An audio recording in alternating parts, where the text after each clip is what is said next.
Hormuz প্রণালীতে ইরানের অধিকার ও জাতীয় স্বার্থ রক্ষার প্রশ্নে তেহরান কোনো চাপের কাছে নতি স্বীকার করবে না হুঁশিয়ারি দিয়েছেন দেশটির পররাষ্ট্রমন্ত্রী আব্বাস আরাকচি। শুক্রবার এসসিও সম্মেলনের ফাঁকে সাংবাদিকদের তিনি বলেন, আমেরিকার হুমকি বা সামরিক চাপ ইরানের অবস্থান বদলাতে পারবে না। এদিকে ইরানের সশস্ত্র বাহিনীর মুখপাত্র জেনারেল আবুল ফজল শেকারচি অভিযোগ করেন, আমেরিকা ইরানের বিরুদ্ধে তাদের সবচেয়ে আধুনিক অস্ত্র ব্যবহার করছে। ইরানের সামরিক লক্ষ্যবস্তুতে টানা ১৩তম রাতের মতো বিমান হামলার কথা নিশ্চিত করেছে সেন্টকম। অন্যদিকে এক্সিওসকে দেয়া সাক্ষাৎকারে প্রেসিডেন্ট ডোনাল্ড ট্রাম্প জানান, ইরানের উপর আরও নজিরবিহীন ও বড় ধরনের আক্রমণের কথা ভাবছেন তিনি। ট্রাম্প দাবি করেন, আমেরিকার নির্দেশ পেলে মুহূর্তের মধ্যেই হামলায় যোগ দেবে ইসরায়েল। টানা ১৩তম রাতের এই হামলায় ঠিক কি পরিমাণ আঘাত হানা হয়েছে তা দেখা যায় সেন্টকমের প্রকাশিত ভিডিওতে। ২ ঘন্টারও বেশি সময় ধরে চলা সাম্প্রতিক এই অভিযানে লক্ষ্যবস্তু করা হয় ইরানের কমান্ড সেন্টার, ড্রোন ডিপো, যোগাযোগ ব্যবস্থা ও সামুদ্রিক স্থাপনা।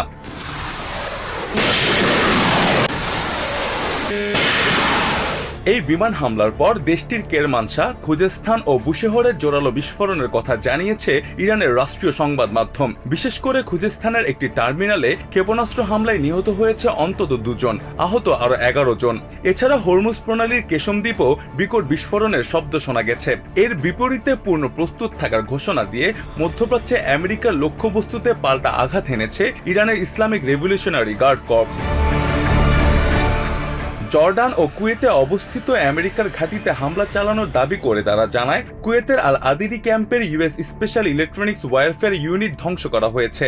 এছাড়া অন্য এক বিবৃতিতে আইআরজিসি জানায়, হরমুজ প্রণালীতে মাইন বিছানো পথ দিয়ে ৩টি ট্যাঙ্কার যাওয়ার সময় একটি তেল ট্যাঙ্কারে বিস্ফোরণ ঘটে আগুন ধরে যায়, ফিরে যায় অন্য ২টি ট্যাঙ্কার।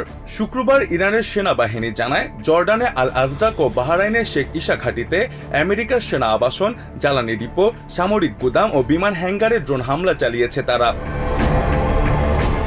এই উত্তেজনার মধ্যেই ট্রুথ সোশ্যালে ট্রাম্প হুঁশিয়ারি দেন, জাহাজ ও কার্গোতে হামলায় ক্ষয়ক্ষতি মেটাতে ওয়াশিংটনে ফ্রিজ করা ইরানের অর্থ ব্যবহার করবে আমেরিকা। তবে শুক্রবার Shanghai cooperation organisation council of ministers বৈঠকের ফাঁকে ইরানের পররাষ্ট্রমন্ত্রী আব্বাস আরাকচি বলেন, ইরান হুমকিকে ভয় পায় না বা চাপের কাছে নতি স্বীকার করে না।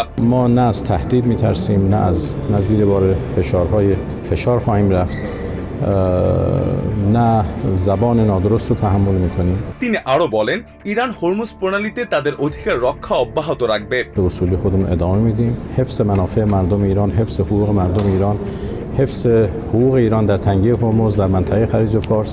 এমন পরিস্থিতিতে ইরানের সশস্ত্র বাহিনীর মুখপাত্র জেনারেল আবুল ফজল শেকারচি অভিযোগ করেন, তৃতীয় বিশ্বযুদ্ধের জন্য জমিয়ে রাখা আধুনিক সব অস্ত্র ইরানের বিরুদ্ধে ব্যবহার করছে আমেরিকা।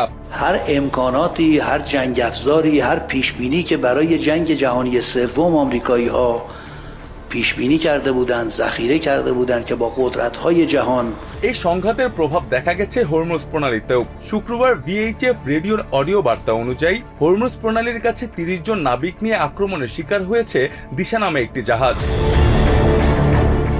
অঞ্চলটিতে বাড়তে থাকা উত্তেজনার মধ্যেই এই ঘটনাটি ঘটে, যা হরমুজ প্রণালীর আশেপাশে সামুদ্রিক চলাচলে নিরাপত্তার ঝুঁকি তৈরি করেছে।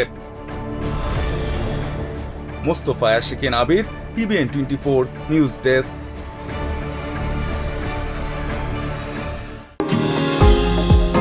নিউ ইয়র্ক থেকে সম্প্রচারিত TVN 24 টেলিভিশন বিশ্বজুড়ে বাঙালির কণ্ঠস্বর।